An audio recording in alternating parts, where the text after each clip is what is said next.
Hello, ओम नमः शिवाय। तो आज मैं आप लोगों से बात करूंगा एक ऐसे कपल्स की चार्ट की जिनकी देखिए अभी हाल ही में 25 इयर्स ऑफ मैरिज कंप्लीट हुआ है। तो ऑब्वियसली इनका चार्ट देखना बनता है क्योंकि ऐसा क्या है कि मैरिज सर्वाइव कर गया और मैरिज जो कि लंबा चला और मैरिज में कहीं ना कहीं दोनों ने बहुत अच्छे से एक दूसरे का साथ दिया है। तो ऑब्वियसली जब आप साथ देते हो आपके मैरिज में एक तरीके का रोमांटिक रिलेशनशिप है, उस वजह से आपका मैरिज चलता है। क्योंकि देखिए marriage is all about balancing. ठीक है, मैरिज मैरिज का बेसिक मतलब यही होता है कि बैलेंसिंग और कॉम्पेबिलिटी पे मैरिज काम करता है।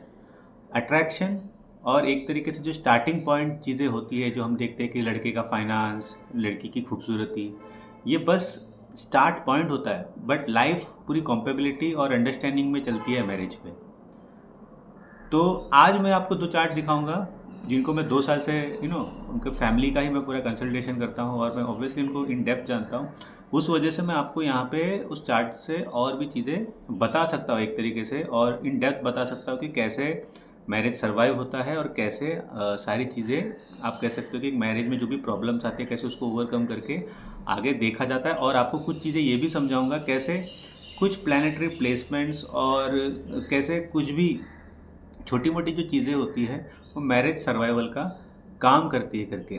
तो अब आप सोच रहे होंगे कि मैं जब ये सारी चीज़ें बोल रहा हूँ, तो आपके माइंड में आ गया होगा, अरे बहुत अच्छा है ना, गुण मिलते होंगे 36 में से 30 के ऊपर ही गुण मिलते होंगे, ऐसा सब चार्ट दिखाने वाला हो। नहीं, मैं ऐसा चार्ट नहीं दिखाने वाला हूँ। मैं आपको यही इस वीडियो में समझाने वाला हूँ कि जो गुण वाले कॉन्सेप्ट होते हैं ना, हम लोग जो हमारे जो स्कोर करने होते हैं दो चार्ट को मिला के, वो कभी कभी कैसे काम नहीं करता है। तो ये जो मैं आज आज आप लोग को दो मतलब कपल्स की जो कुंडली दिखाऊंगा, बेसिकली उनकी देखिए जो गुण है ना, सिर्फ 12 पॉइंट्स मिलते हैं 36 में, कितना 12 पॉइंट। तो आपको पता ही है कि वो एक तरीके से नहीं माना जाता उसको। It's not good for marriage. आप कोई भी कोई भी सॉफ्टवेयर में चले जाओगे, आप खुद डाल के देखते हो, जिनको थोड़ी बहुत एस्ट्रोलॉजी की नॉलेज होती है, जो बेसिकली जो डायरेक्ट मेरे जैसे ऐसा प्रोफेशनल नहीं है, तो आप लोग क्या करते हो, डालते हो और देखते हो कि अरे यार 18 से कम मिल रहा है तो शायद ये मैरिज नहीं चलेगा करके। बट आपको कैसे इन डेप्थ में जाके देखना है कि अगर पॉइंट्स नहीं मिल रहे तो भी चलता है करके, उसके लिए आपको थोड़ा इस वीडियो में मैं आपको वही समझाने की कोशिश करूँगा। तो देखिए डायरेक्ट मैं चार्ट लेके आता हूँ आपके सामने।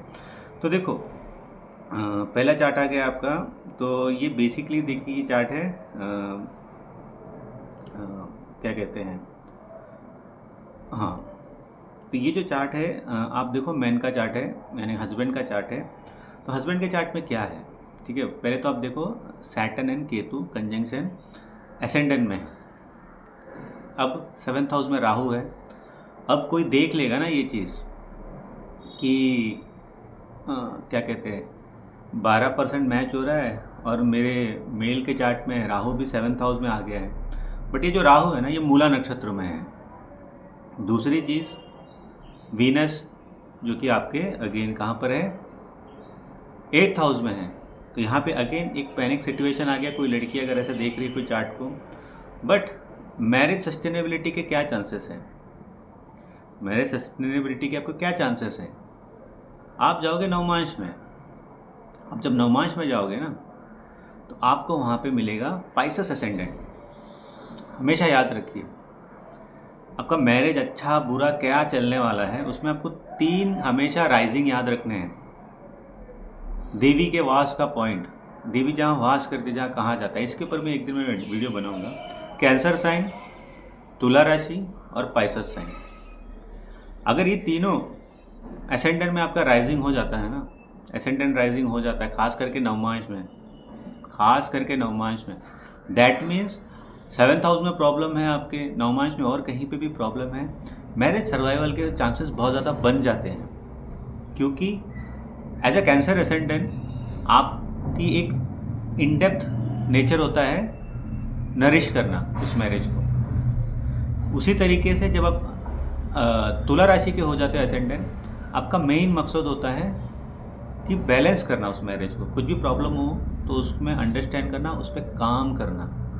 और जब पाइसेस साइन होता है तो आपके लिए काफ़ी टाइम पे जो भी जिससे भी आप मैरिज करते हो तो आपके लिए वो मैरिज एक सोलमेट जैसा फील कराता है। और पाइसेस साइन का एक देखिए इन डेप्थ रिलेशन वो अपने पार्टनर के साथ बनाने की कोशिश करता है। एंड पाइसेस साइन की बहुत सारी चीज़ें हैं, क्योंकि खास करके यहाँ पे लव मैरिज अगर होता है ना तो वो पर्सन काफ़ी टाइम पे अगर ठीक ठाक कुंडली है जहाँ पे 4th हाउस में कोई इशू नहीं है तो पर्सन के लिए वो उसको लगता है कि कार्मिक एक तरीके का मेरा कनेक्शन है मेरे पार्टनर के साथ।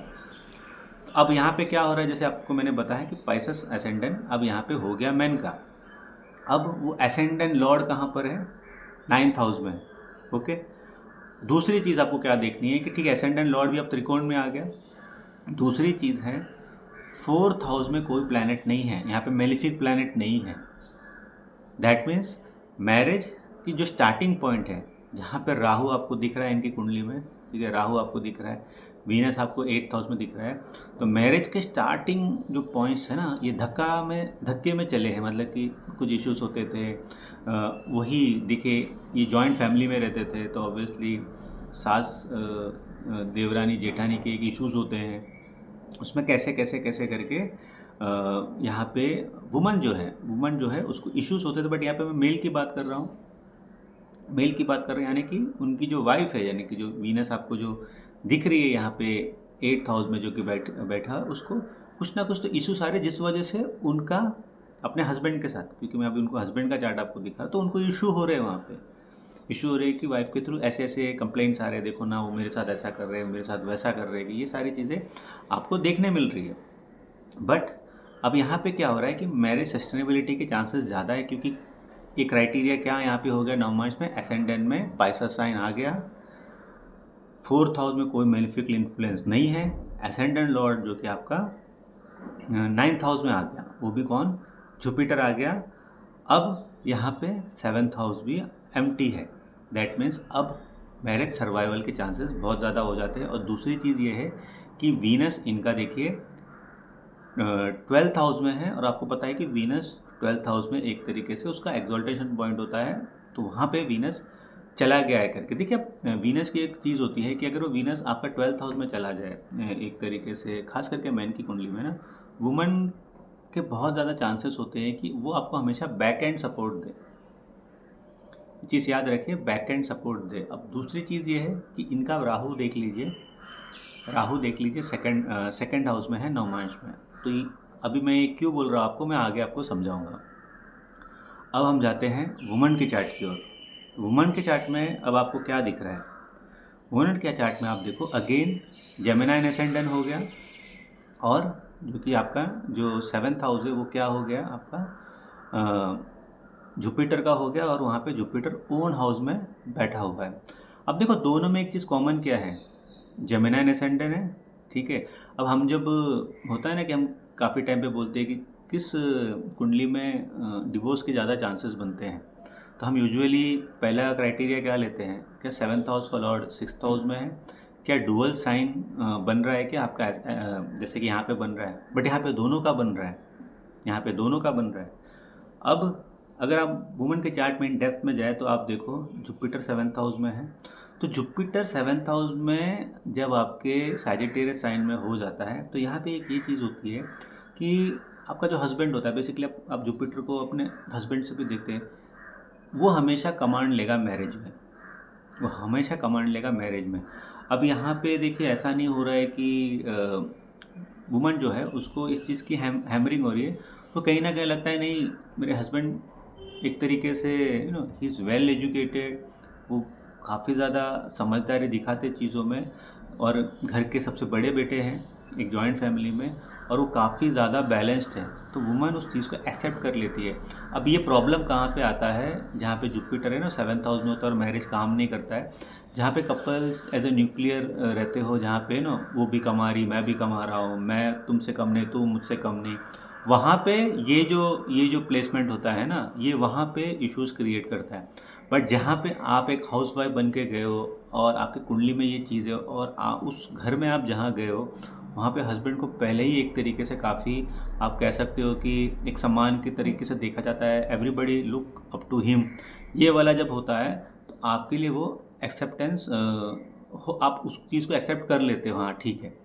अब यहाँ पे दूसरी चीज़ क्या हो रही है, अब आप उनके नवमांश में चले जाइए, नवमांश में चले जाइए तो वहाँ पे क्या हो रहा है, वहाँ पे इनका तुला क्या आ रहा है, तुला एसेंडेंट आ रहा है। तो मैंने आपको क्या कहा, कैंसर, तुला और पाइसेस एसेंडेंट, ये हमेशा अगर आपके नवमांश में हो ना तो ये एसेंडेंट हमेशा मैरिज पे कुछ कैसा भी सिचुएशन हो वो मैरिज को अच्छे से बचाने की कोशिश करते हैं।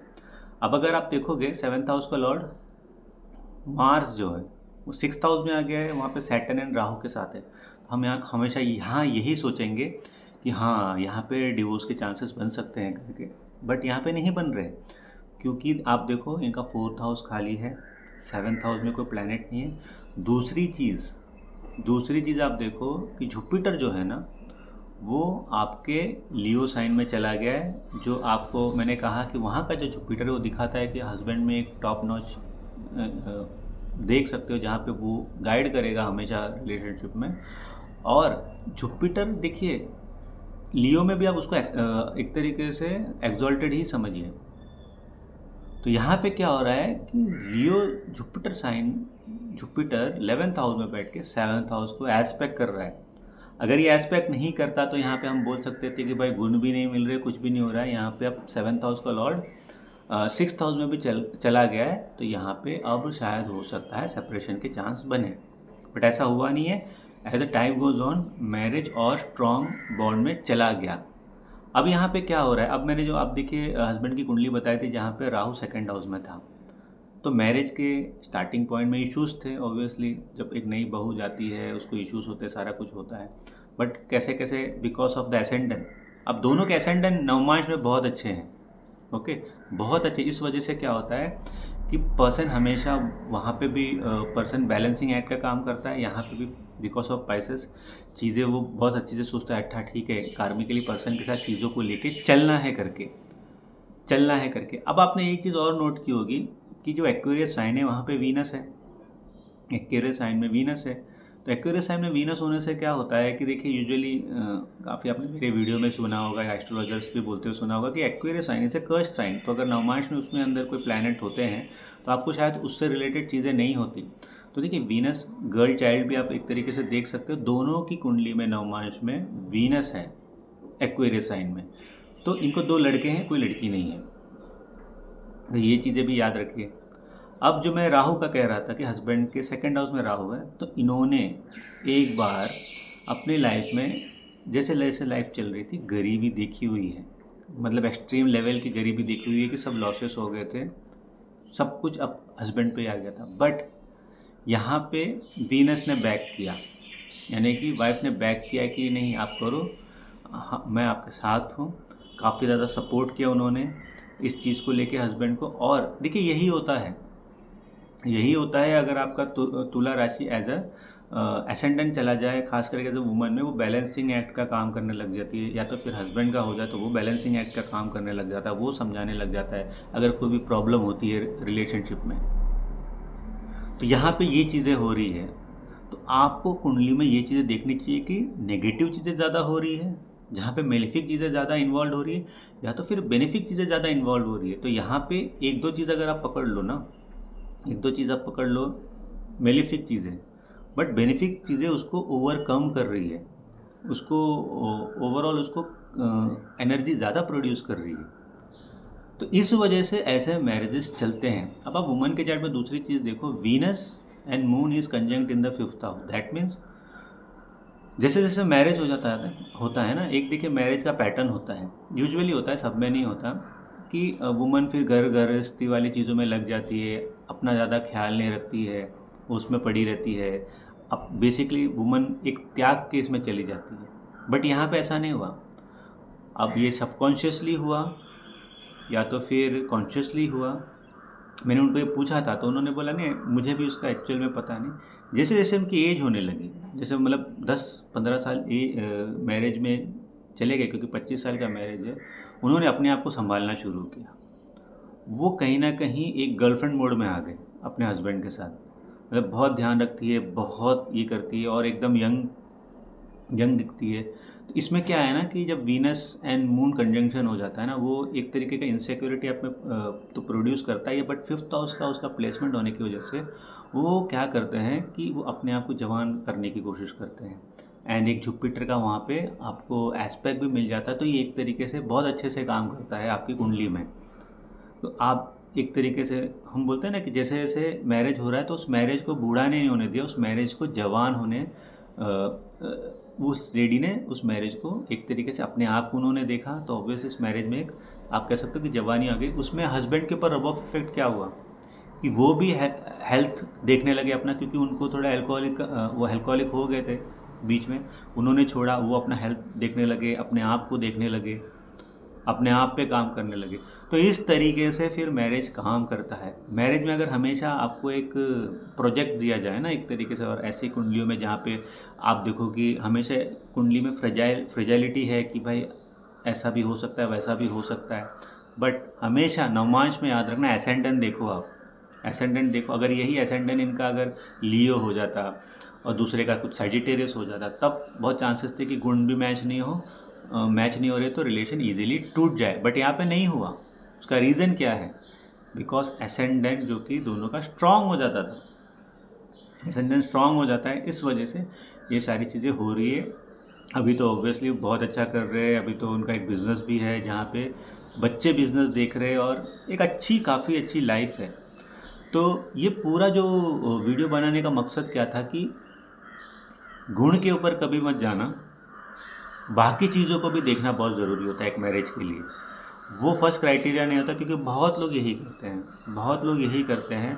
क्योंकि देखिए, मैंने इतने सारे चार्ट देखे, मैंने अपने दोस्तों के चार्ट देखे हुए हैं, मतलब कि काफ़ी पहले की बात है, जहाँ पे उनके अपने फैमिली ने मिला मिला के देख लिया, बट चला नहीं हो मैरिज। 36 में थे, 28 गुण वाले मैरिज नहीं चले। अभी बीच में मैंने एक कंसल्ट किया था जहाँ पे 36 में थे, 33 गुण मिल रहे थे, बट अब वो 6 महीने के बाद अब वो कोर्ट में चला गया है। तो ये गुण वाले चक्कर में कभी मत रहिए, बाकी चीज़ों को देखिए। बाकी चीज़ों को देखोगे ना, तब आपकी लाइफ में क्लियरिटी आएगी कि हाँ, रियल में इसमें सस्टेनेबिलिटी है क्या मैरिज में, क्या सामने वाला संभाल लेगा, क्या मैं उस चीज़ को संभाल सकता हूँ। ये सारी चीज़ें देखिए। तो होपफुली ये वीडियो आपके लिए हेल्पफुल रहा होगा। अगर आपको मुझसे कंसल्ट करना है तो देखिए, व्हाट्सअप नंबर तो मैं हमेशा अपने वीडियो में डालता ही हूँ, आप वहाँ जाके मुझसे कंसल्टेशन के प्रोसेस पूछ सकते हैं। तो अगले वीडियो के लिए मुझे इजाज़त दीजिए, अगले वीडियो तक